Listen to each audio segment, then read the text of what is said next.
It's time for a very, very engaging conversation titled Innovation, Inclusion, and Internet in India 2.0. Where are we headed?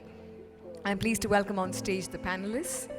Dinesh Malkani, President Cisco India and SARC. Please welcome Dinesh Malkani.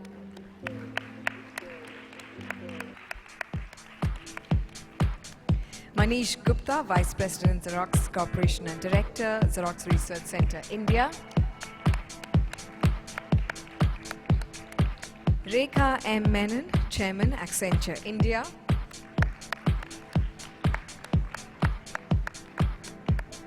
And Sandhya Vasudevan, Managing Director and Chief Operating Officer, Deutsche Bank Group in India.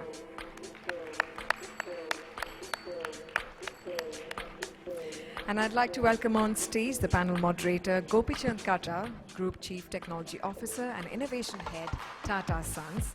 Gopi will begin the panel with a note on innovation. Please welcome Gopi.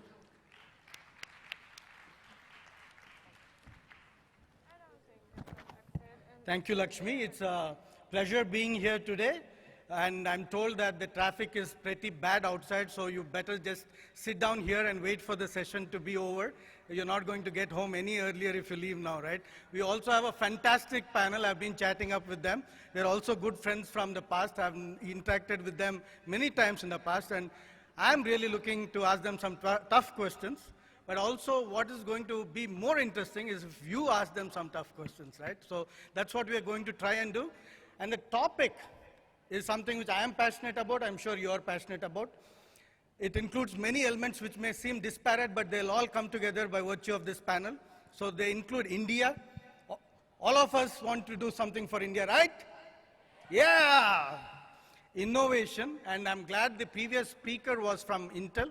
You know, if you think about innovation, and if you think about Intel and what differentiates them, they actually drive the market. It's not just about understanding the customer, they drive the market. Just think about it.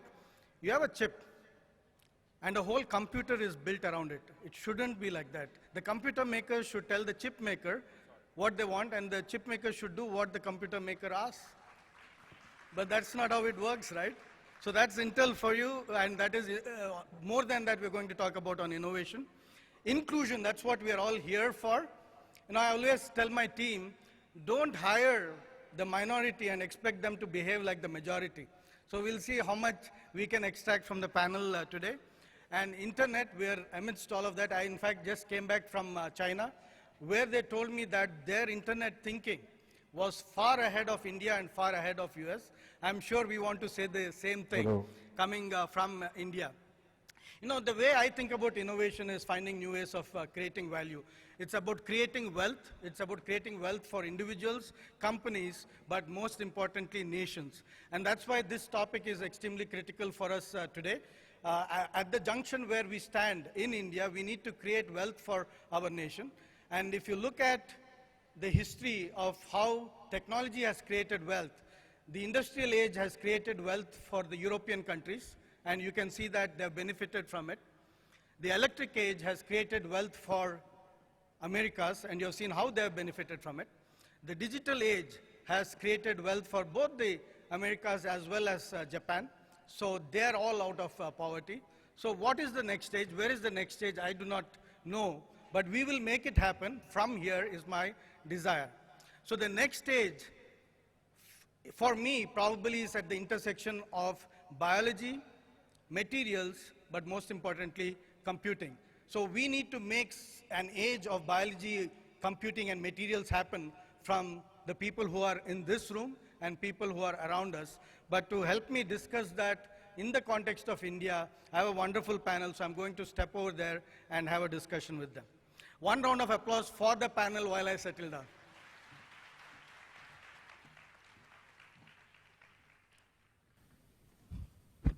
So we are going to actually do this in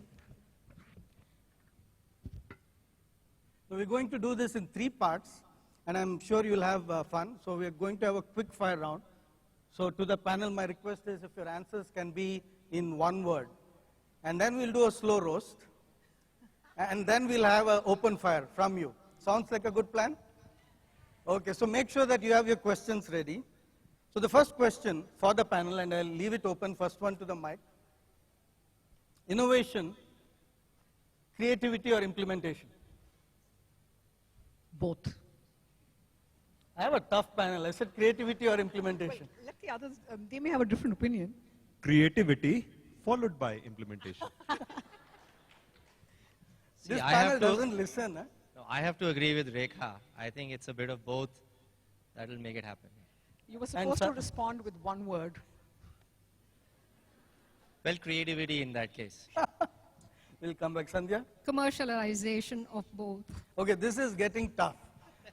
But looks like the agreement is creativity, implementation, and business acumen for commercialization is the answer. You know, I just can't keep this panel in control, but let's see if I can get the next question in a rapid fire mode. India is a lead market, providing the ecosystem to convert ideas into products and services. Yes or no? Yes.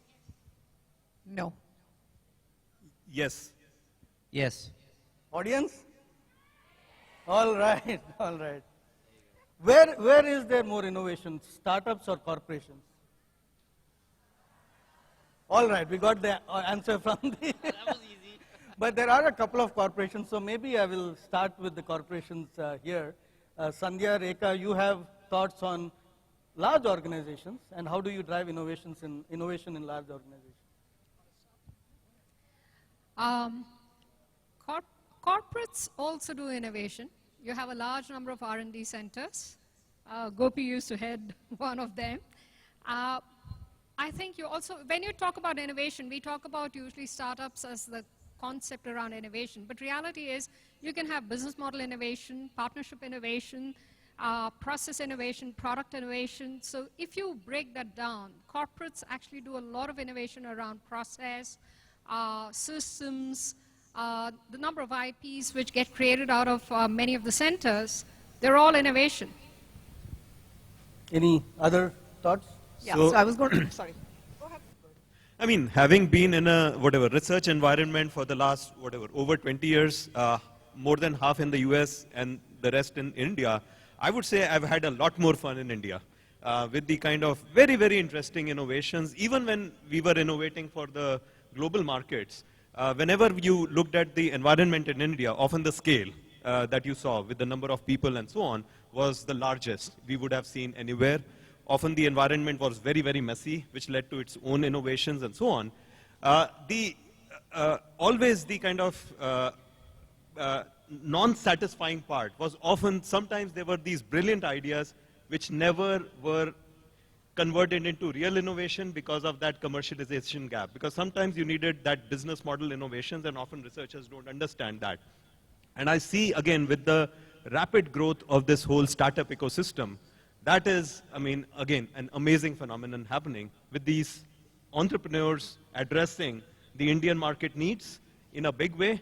I think we are poised for, again, an amazing level of innovation, especially if it could be combined with some of the deep innovation that many of the large corporations are well, in some sense, have been doing. So Manish, are you actually saying that India has become a hub for innovation? Absolutely. Dinesh, your comment? So, you know, from my perspective, there has to be a compelling event for innovation. And today, the amount of disruption that is happening in the industry, you don't have a choice. Large organizations have to self-disrupt, be innovative, to go out and defend and go capture. Smaller startups have to go out and capture the opportunity. But I think it boils down to digital disruption. And in India, I can tell you that why I strongly believe that, you know, we are ready and we are innovating is because we are digital barbarians. We will go out and do this at a much faster, much more economical pace than any other country in the world. That's why I believe not only are we innovating, we're also leading the innovation. So barbarians. Absolutely. And I would also gonna say, I add mean- there saying two things. I mean, I'm agreeing with you, and I'm also saying that the question of corporate versus startups is wrong question to ask. Sorry. Because, no, really, I mean, the startup may incubate the idea, and then the big corporation goes with the idea and takes it to market, right? And it's a collaborative effort that can work too. So why aren't we looking at that model, and which we are doing actually as Accenture? Yeah. But why is it isn't an either or at all? And I do agree there's a huge opportunity here right now. You know, this is No, huge absolutely, absolutely. See, even at the Tata Group, we are a large company, but the way I look at my role is that I am a startup guy. Right? So one question which comes up when we talk about India and innovation is that we are followers, and that maybe stems from rote learning. We are not hands-on enough. We think a lot, do little. Reactions? Let me start. I've got to. You got to start. I've got to start. RBI is one of the most conservative regulators in the world. But when you talk to them, they are driving payment banks and the standards around payments. It's ahead of the curve across the globe. We are spending money at the country level to establish standards for the size and scale of transformation that's happening. You cannot get bigger than that. I would and also say, even on that monetary, I mean, while we are not in the bank, we can see the innovation that's happening in our banking system, the innovation that's happening in the payment processes, which is leapfrogging well ahead of a lot of countries. Why is that? Why also is while that? I agree, Because we don't have to go through the standard route. We can leapfrog. We've been so behind that we have the ability to leapfrog, and that then goes out to the rest of the world. And there are while- many examples of that. And while I agree, the educational system needs much to be improved. I mean, it's still, we are very, very creative people. I mean, we go through all this road system, but we don't stay confined. I mean, people do, because we've always find ways of whatever, jugaad and so on to somehow beat around the system and so on. People do good at ultimately innovating despite our rote-based learning. So Manish, you use the J word, no? So now I have to ask for reactions.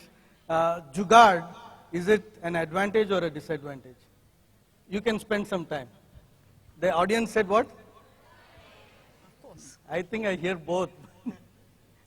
I would say it's an advantage, as long as you look at Jugaad not as a fixing of things, but Jugaad as a make do with what we have and innovate on it. So it's absolutely an advantage.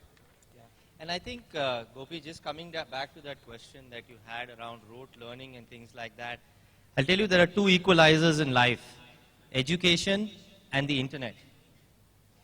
We have spent the last many years educating ourselves. Indians spent almost 7.5% of their income on educating their children, right? So it's much higher than all countries put together. But the second piece of it, which we've not had, which is the second equalizer in life, is the internet, which is the one differentiator if you look at what has happened over the last 1 decade, right? We have access, and I strongly believe India will be the most digitized country in the world by 2019.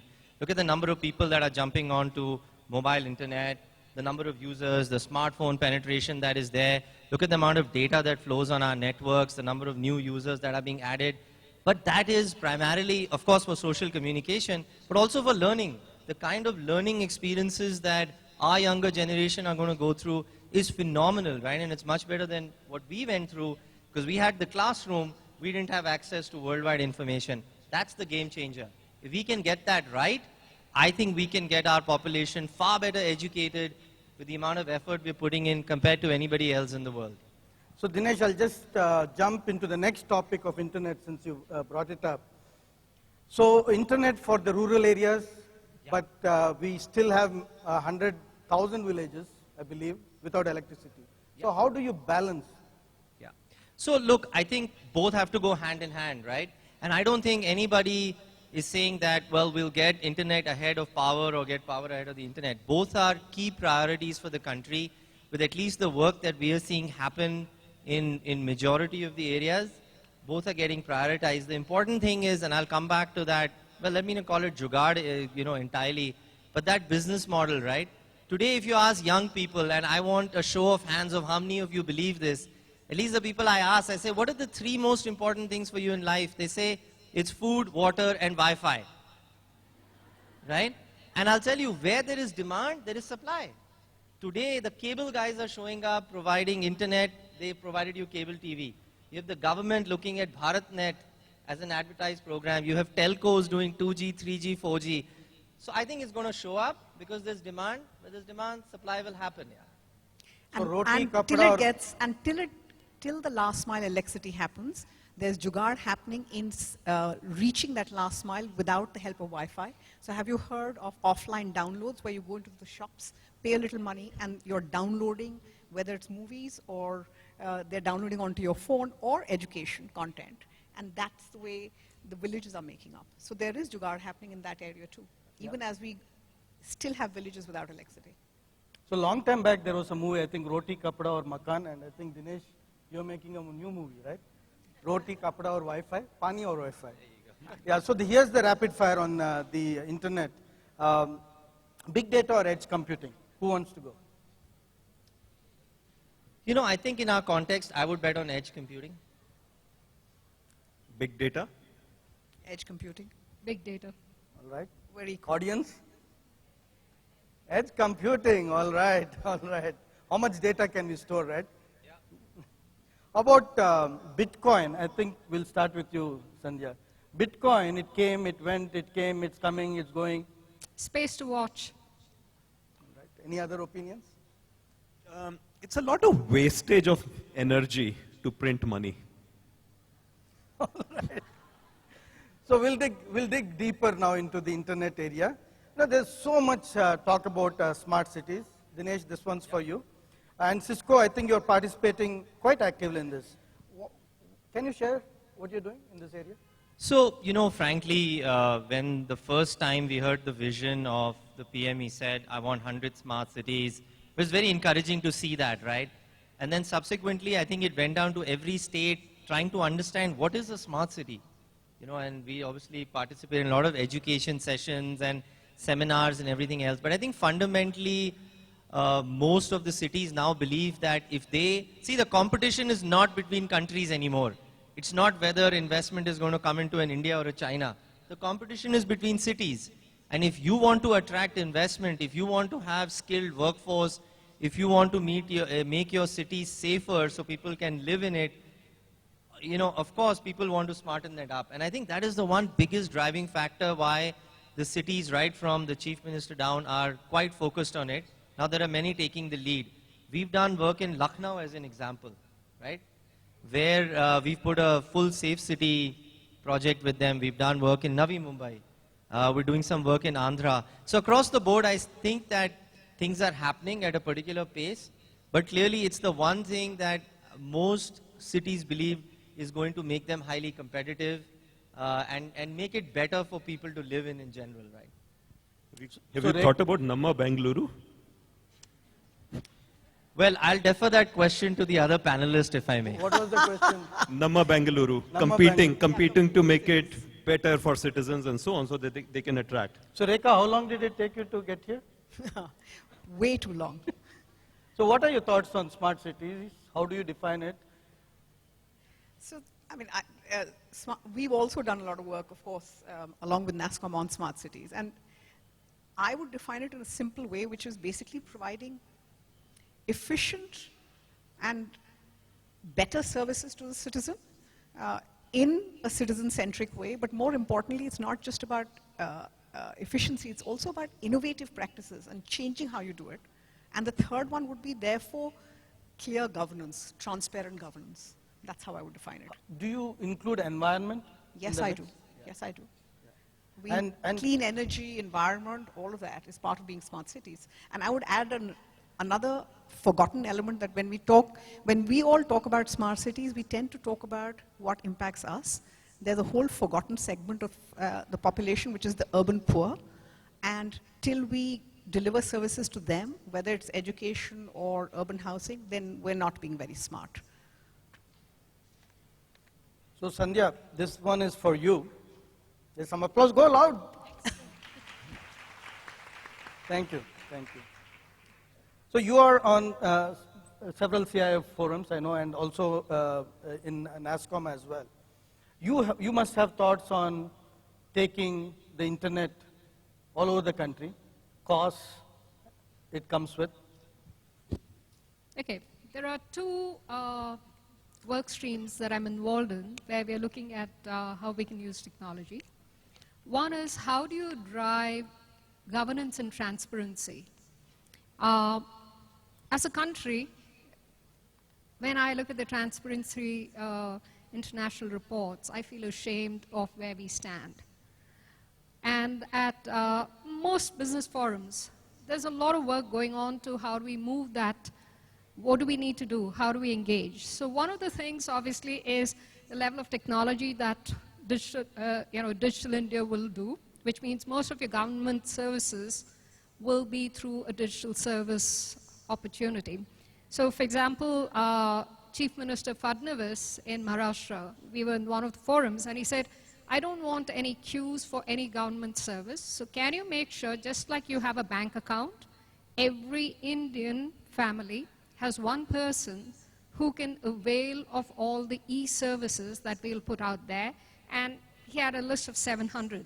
When I see the numbers for Karnataka, again, similar kind of story.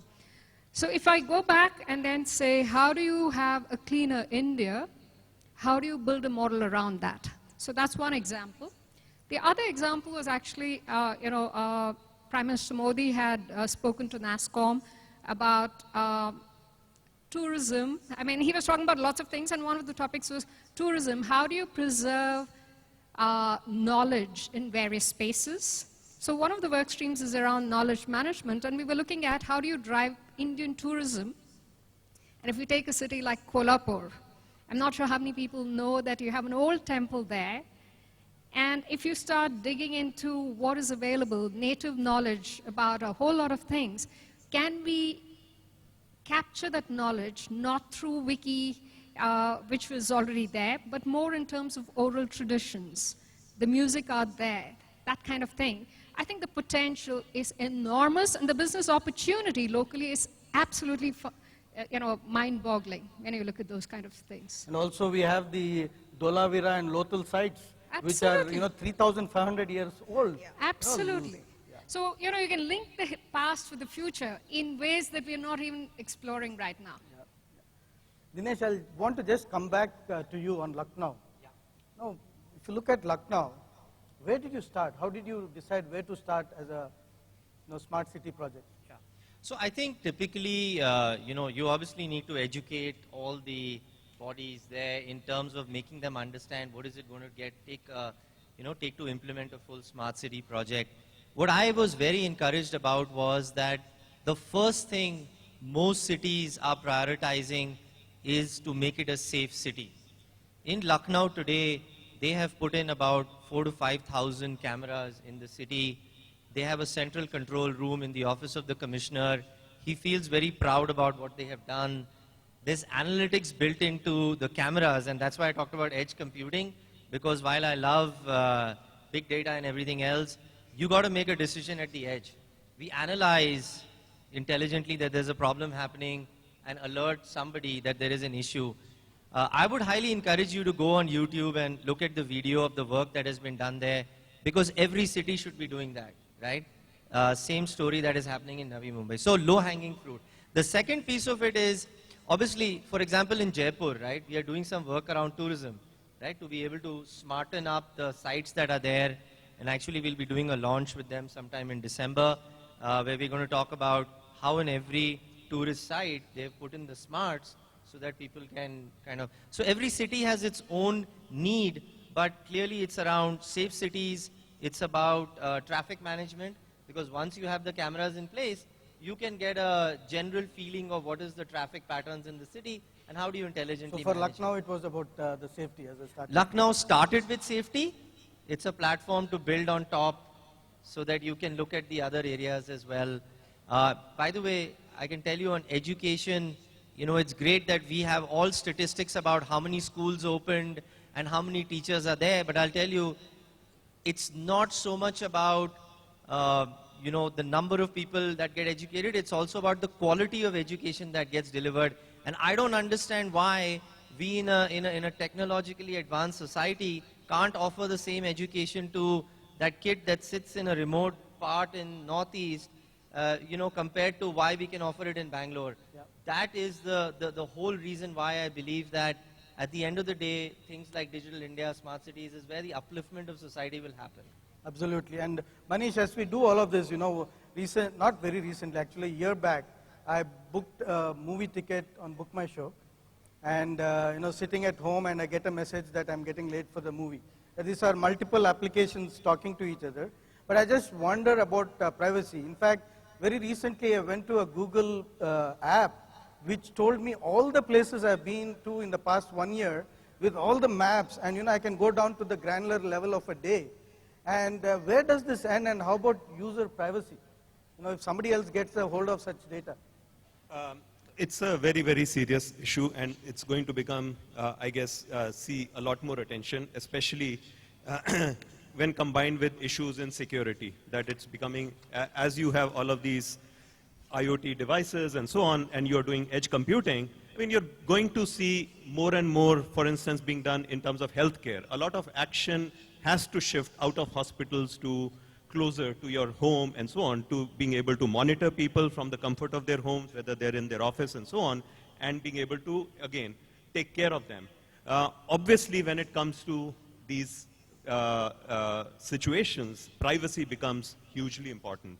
I think we also have a window of opportunity. While, I mean, what I have seen is in many countries which have been very, very, in some sense, conscious about privacy, there are regulations around privacy that are coming in the way of your being able to do some of these innovations, to take advantage of all of that data and be able to make derive insights out of the data and so on, especially in healthcare.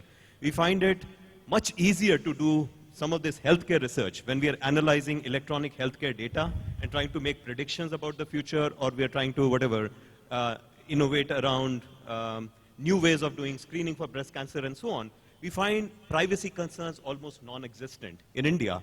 So while it is giving us that window of opportunity to be able to, as long as you're ethical about it, be able to access the data and do interesting things, it is very, very important that we start building in place fundamental systems that are designed with privacy in mind from the first principles, that are designed to be secure from first principles. So, Sandhya and Rekha, I wanted to ask you this.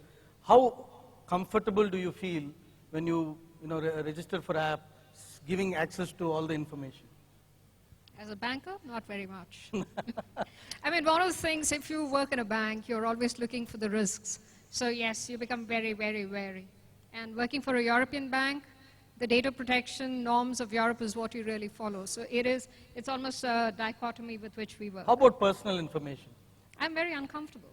I mean, we have this particular program called Step-a-thon, basically to see how many steps do you walk, and as a collective, as an organization, everyone is doing it. I don't fill up the forms because I genuinely don't think they have any business collecting my personal data.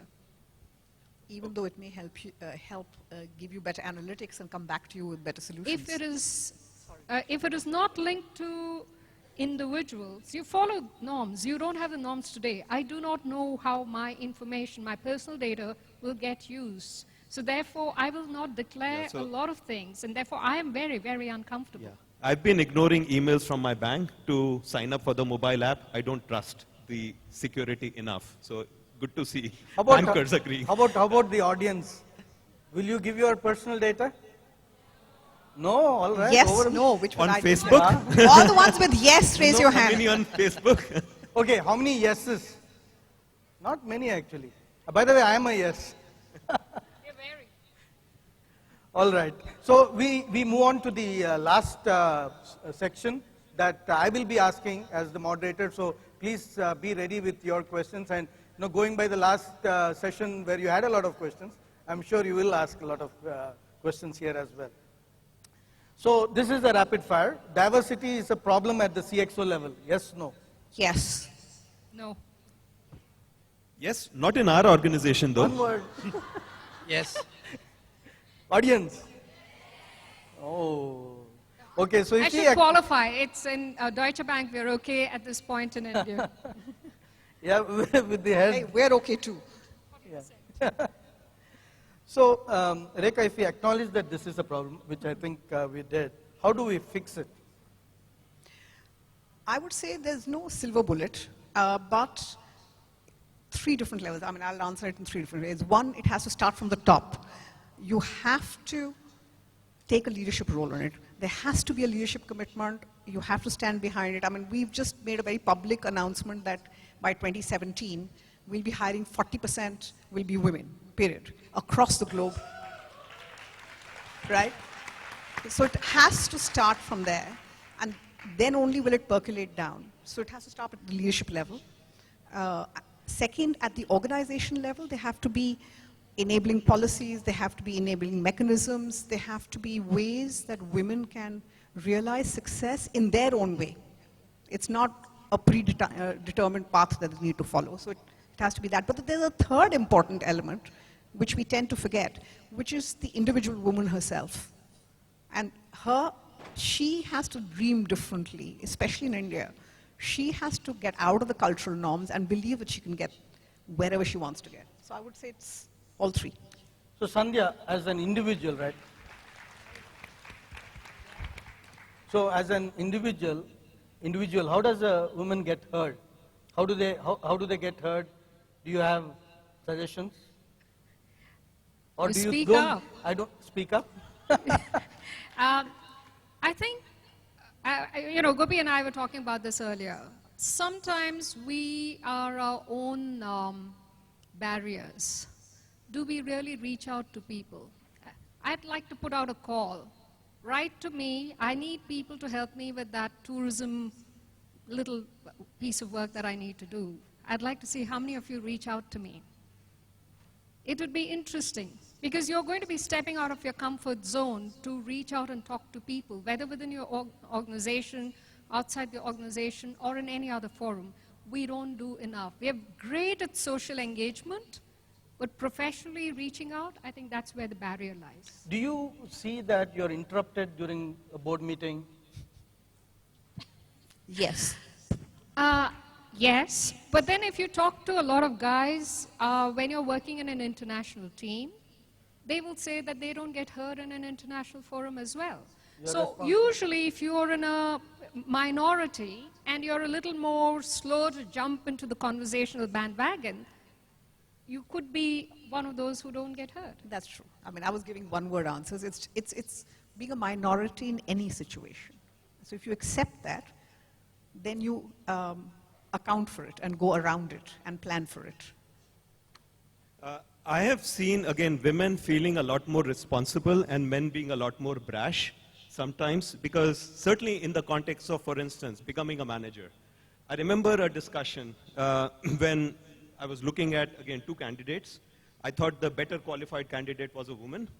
Both of these people came to me. The guy came to me and he said, I want to be my manager. And the woman came to me and said, I think the other, that colleague, he would be a better manager. I'm not sure I'm ready yet. I narrated that story. I overruled these people and I appointed the woman as the manager who did great. When I told this story to my manager, he told me about the story of Ginny Rometty, the current CEO. She was offered a certain leadership role and she told the previous CEO, Sam Parmesan, I'm not sure I'm ready for it yet. And she came and talked to her husband, and he said, you know what, a man would never say I'm not ready. No, I strongly agree with you, which is why I was saying the third bit is the woman herself. You know, there are a lot of self-limiting beliefs that we have that stop us. And we ourselves have to get around it. So it's not somebody else who's going to change it for us. So Dinesh, I'm sure you want to add something. Yeah, but I think having said that, Gopi, we as leaders, it is our responsibility to create a platform where anybody feels free to, you know, voice out their concerns, voice out their opinions. I mean, I do, you know, I've lived in China, Korea, and many countries where I can tell you that if you don't ask the question, you don't get the answer, right? At least in India, we are still very vocal. You have to work on that. You've got to be able to create that environment where you invite more and more people to speak up, right?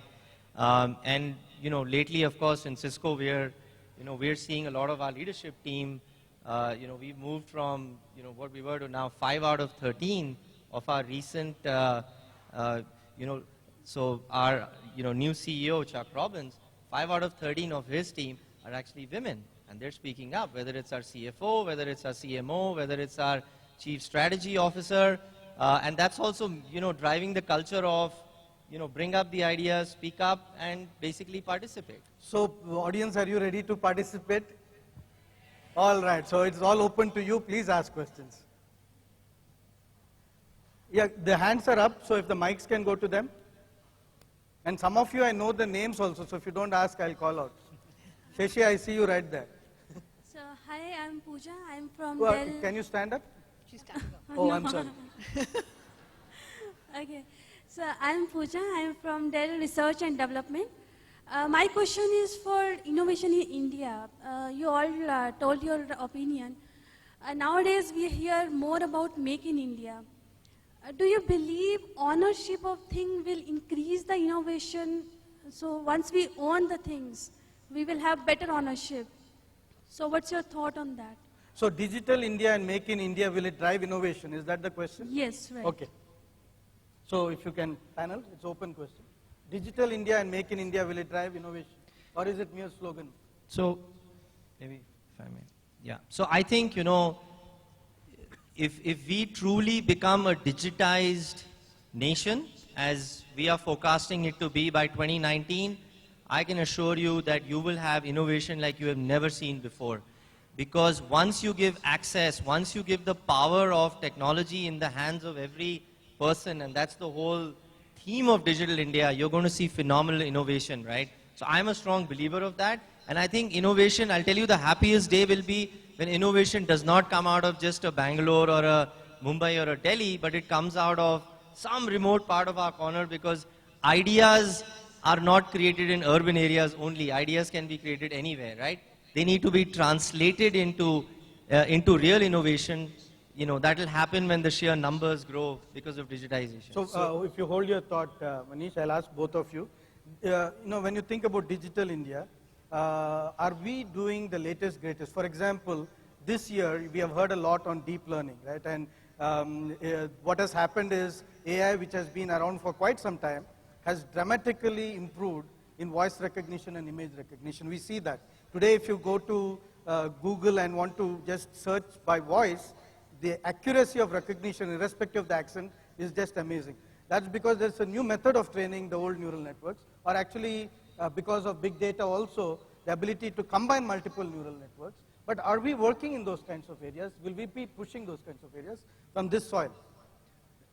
Absolutely, we already are. So deep learning, by the way, is a very old area of neural networks and so on. It is all this increased compute power that has now made it feasible.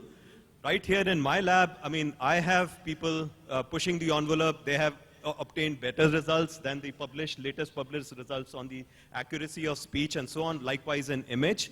Of course, there's leapfrogging happening.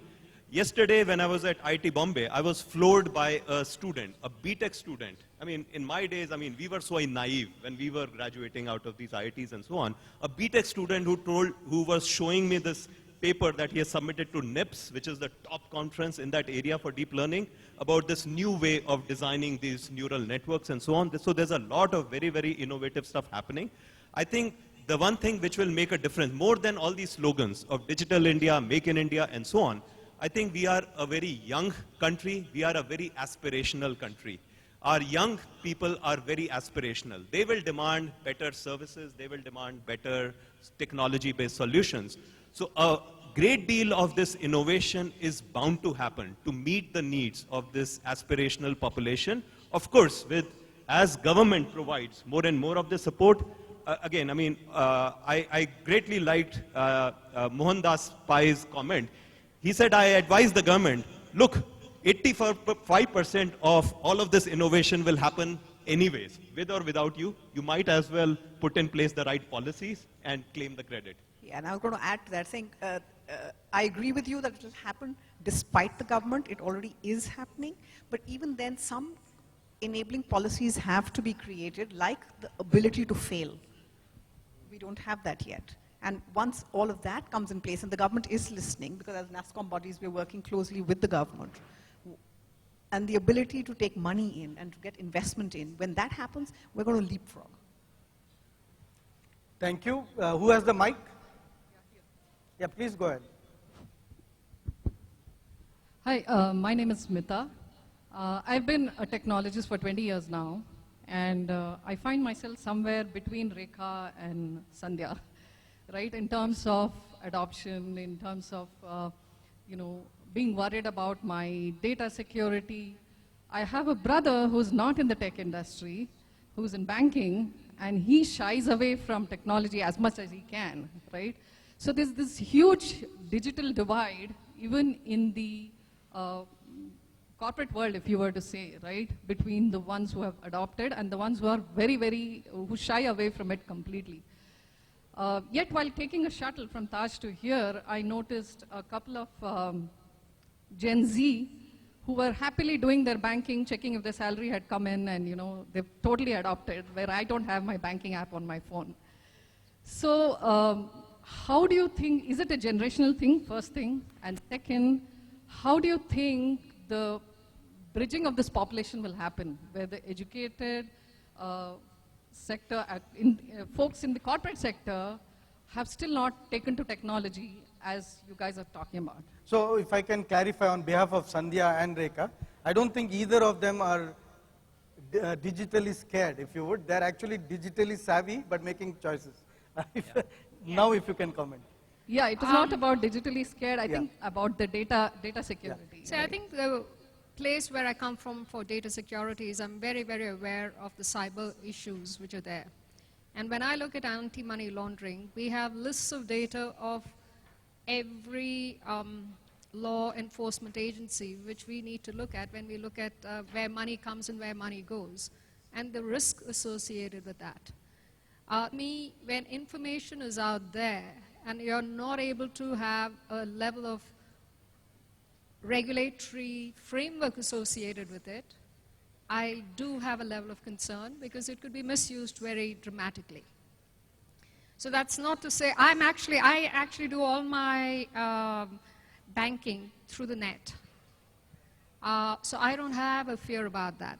So you do have a lot of educated people who still haven't jumped on to being digitally comfortable. And that's going to be a generational thing.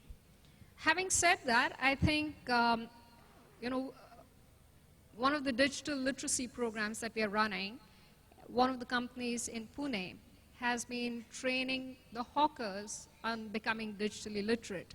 They're not very literate. They got onto WhatsApp.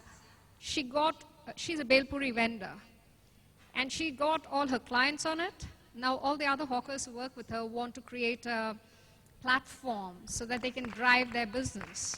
So I'm with Dinesh. I think the potential for transformation is humongous. There'll be some of us who'll be scared of certain things. There'll be some of us who'll be absolutely running ahead of everybody else. And I see that in this audience as well.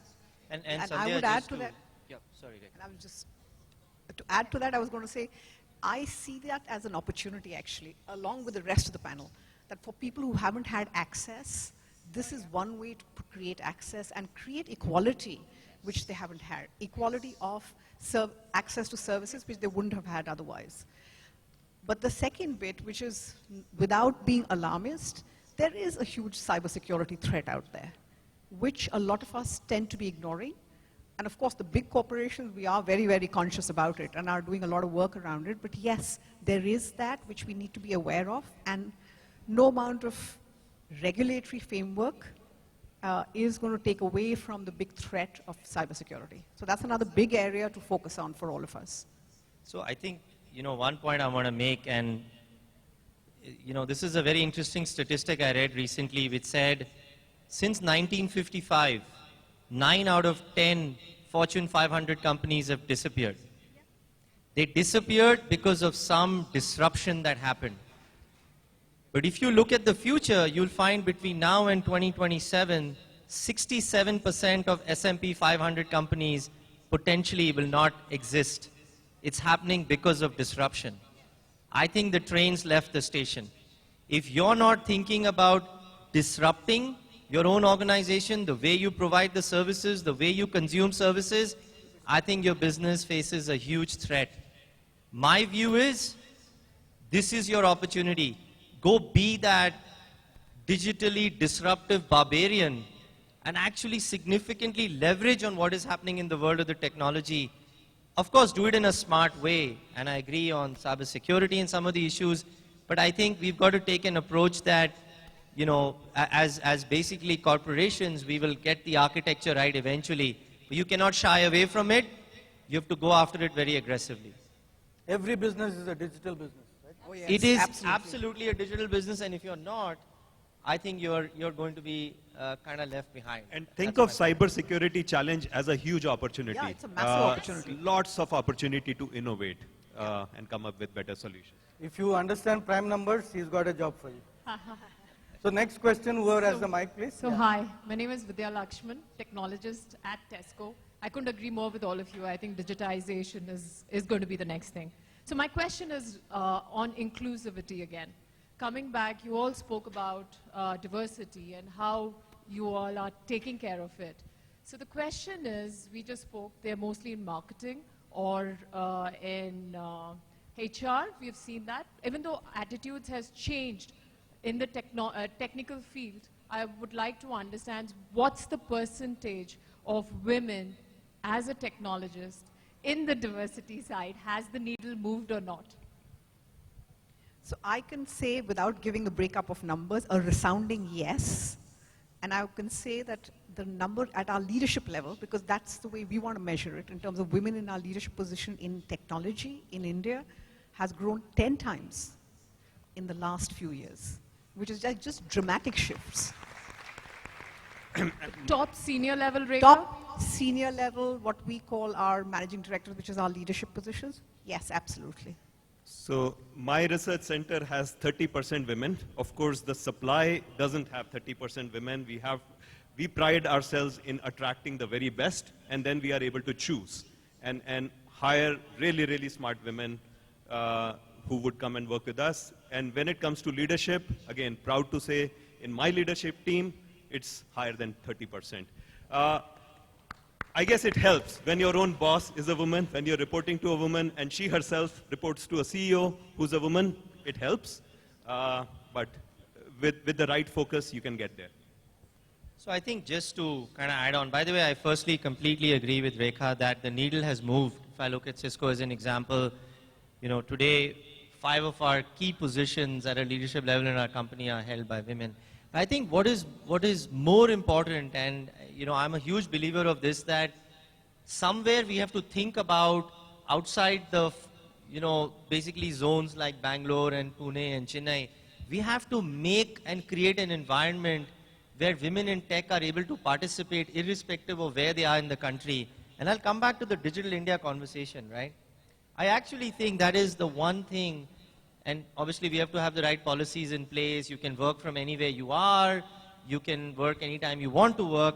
But it is that one thing that's going to give us the flexibility to change the whole work culture that we have in India and actually enable and bring in people from all kinds of cities and, all kinds of, groups of people to actually participate in the revolution that is bringing women back into the tech sector.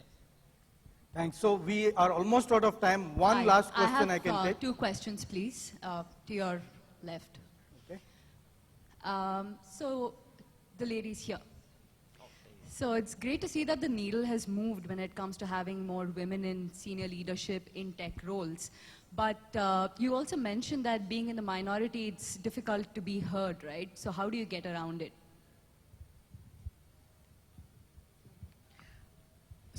As I said, if you're in a minority, then you, recognize the playing field and say, this is the playing field I'm given, and therefore, how do I work around it? And to me, that means that you don't become more like a man or start behaving like one. You still are your own person, and I'm talking minority in general. I'm not talking just women.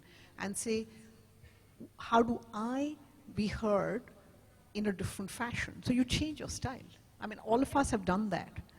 Can you give me examples of it? So in my case, I mean, yes, there were talking heads over you, and you would let them finish, and then you'd say, excuse me, I'd like to make a point now. I mean, just a small example. If She I had add more to another share. one, you've spoken up, nobody has heard you, somebody else comes up with the same point, you can take back your point by saying, as I was saying earlier, it's great that so-and-so has said that, and building on that, and you go forward with it. But sometimes you let it go, and you say, okay, can I partner with that other person and make it happen? So it's a question of who are your stakeholders that you're trying to engage with. Have a conversation offline with them before you go into the meeting. or after you go into the meeting and build on the, the concept itself. So you can do it in multiple ways. As Rekha said, what is your final objective?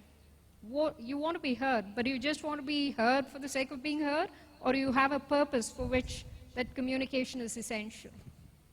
So if we can take the last question from the Sorry, lady I up just here. had one more question too. I'm sorry. Sorry, but just one. What is the role of women in the whole disruption piece that we're talking about? So women being disruptive? Sorry, sorry, that came So out. if I Sorry, can- no, that was not the question. The Sorry, role my- of women in disruption. Or in innovation, if you can in take it. innovation. Okay. Yes. I see no difference. I mean, I actually see no difference, whether it's men or women, right? Thank you. Absolutely. Not only no difference, I mean, sometimes even when there are certain differences, I think what companies are beginning to recognize is that often it's not just some of these traits which have traditionally been associated with male, that aggressiveness, hunger to win and so on, beat the competition and so on. It's not just those things which are important for an organization to be successful. It's also things like working well in a collaborative manner with teaming and so on, which often, I mean, women are better known for that. So it takes all of these different traits to be successful, and I think more and more organizations are recognizing that, I mean, it's not just, you need everything. So let's be It's a digital very- barbarians together. Huh? Okay, I'll just close that. I gave the example of that Bhelpuri lady. She could have increased her revenue by just holding on to the WhatsApp solution that she had.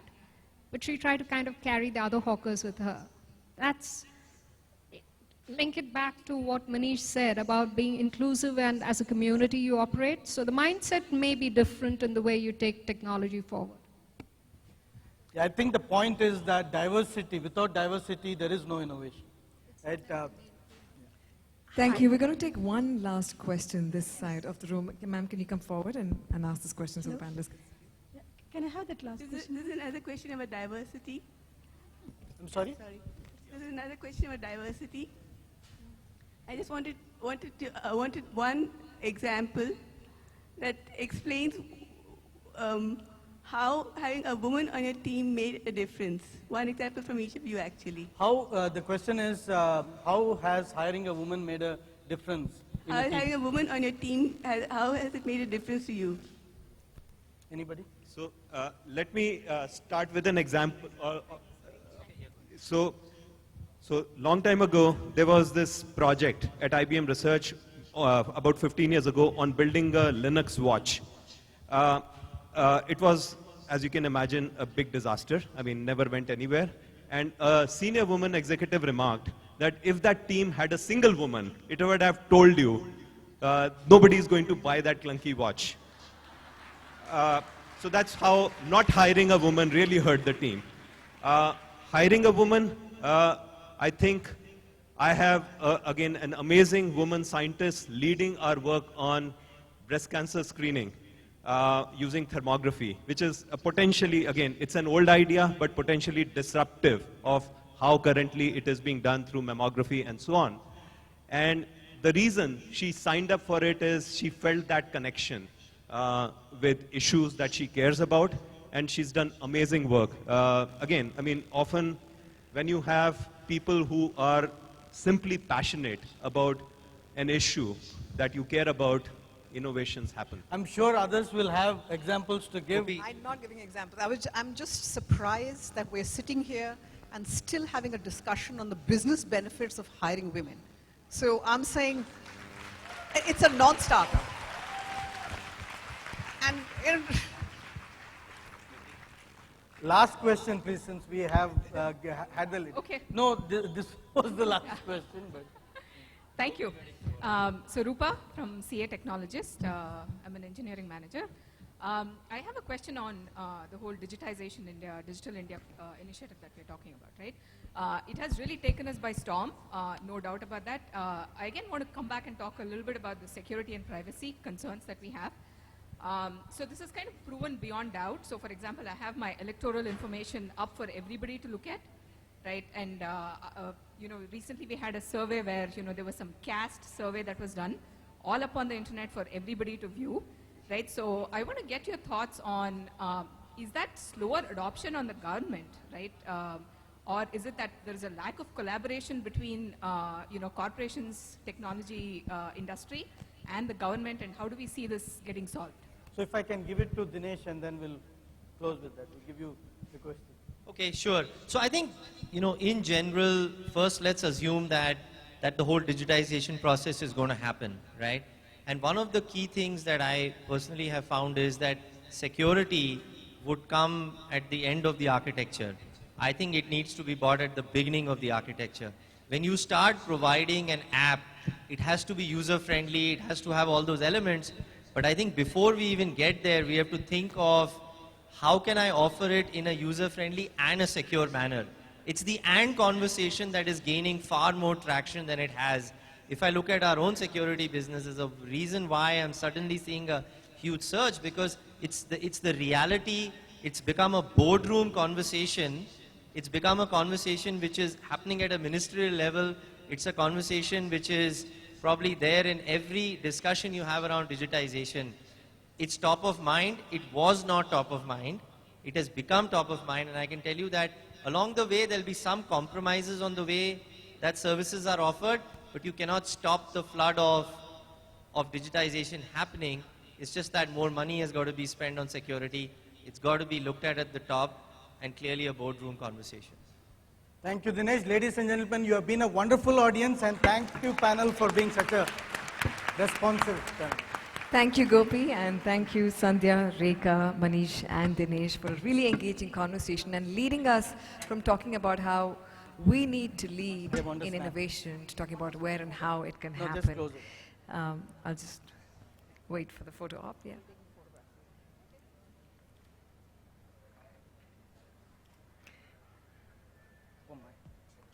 And Thank Gopi, you. may I request you to please present a memento to all the panelists?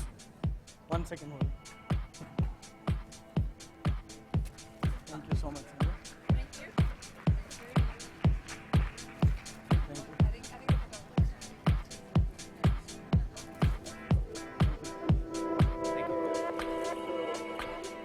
Sandhya. And may I request Geeta to please come on stage and present Gopi with a memento?